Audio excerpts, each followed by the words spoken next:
How 4 presidents created today's Afghanistan mess. Implicit in that statement is the belief the war shouldn't have been passed to him. Nearly 20 years after it began. Each president since 2001 has confronted an evolving mission in Afghanistan, one that resulted in tens of thousands American and Afghan casualties, frustratingly futile attempts to improve the country's political leadership, and a Taliban that stubbornly refused defeat.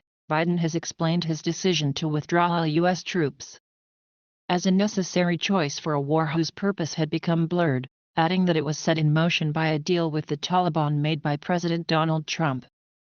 The chaos that ensued in evacuating Americans and Afghans who assisted the war effort was a predictable and mostly unavoidable outcome. He said last week, after the September 11, 2001, terror attacks, which were plotted by al-Qaeda from bases in Afghanistan, President George W. Bush vowed to stamp out global terrorism. He called on the Taliban, which controlled most of Afghanistan, to deliver al-Qaeda leaders hiding out in the country, including Osama bin Laden. When the Taliban rejected that call, he adopted a war footing.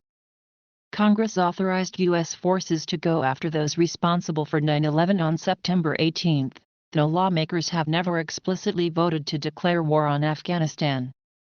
Bush, in remarks to a joint session of Congress 2 days later, acknowledged the coming conflict would amount to a lengthy campaign unlike any other we have ever seen.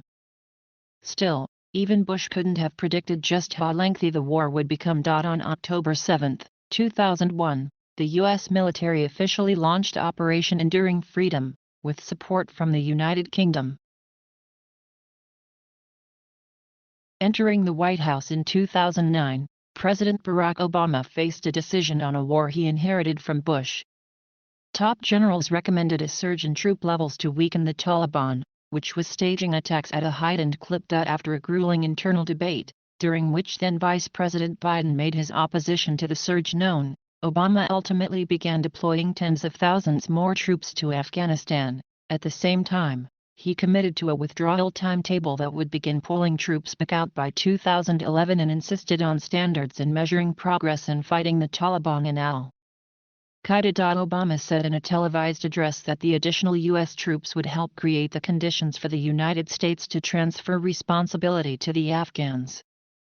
But later, aides said Obama felt jammed by military commanders pushing for a counterinsurgency strategy. By August 2010, U.S. forces in Afghanistan reached 100,000. But it was in a different country, Pakistan, where U.S. intelligence ultimately tracked down bin Laden, who was killed during a Navy SEAL raid in May 2011.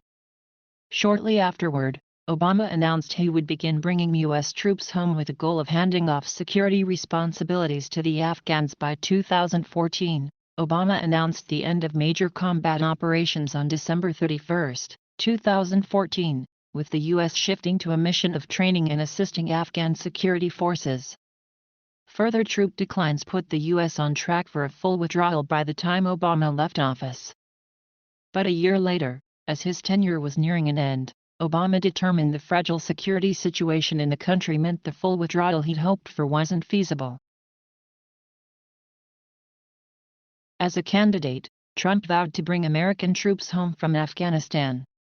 But making good on his promise proved difficult as the Taliban continued to surge, and an Islamic State affiliate emerged. In his first major Afghanistan decision, Trump outsourced troop-level authority to the Pentagon.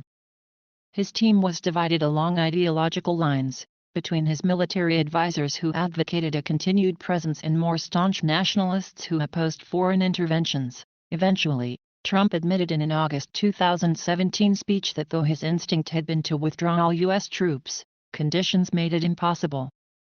He left the future of the American presence there open-ended, rejecting a timeline for withdrawal and instead insisting conditions on the ground would dictate any decision-making.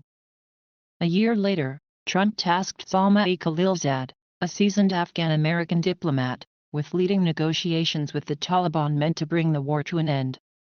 The talks mostly excluded Afghanistan's government, driving a wedge between the U.S. and President Ashraf Ghani. Meanwhile, the Taliban continued carrying out a series of terror attacks, including in Kabul, which killed scores of civilians.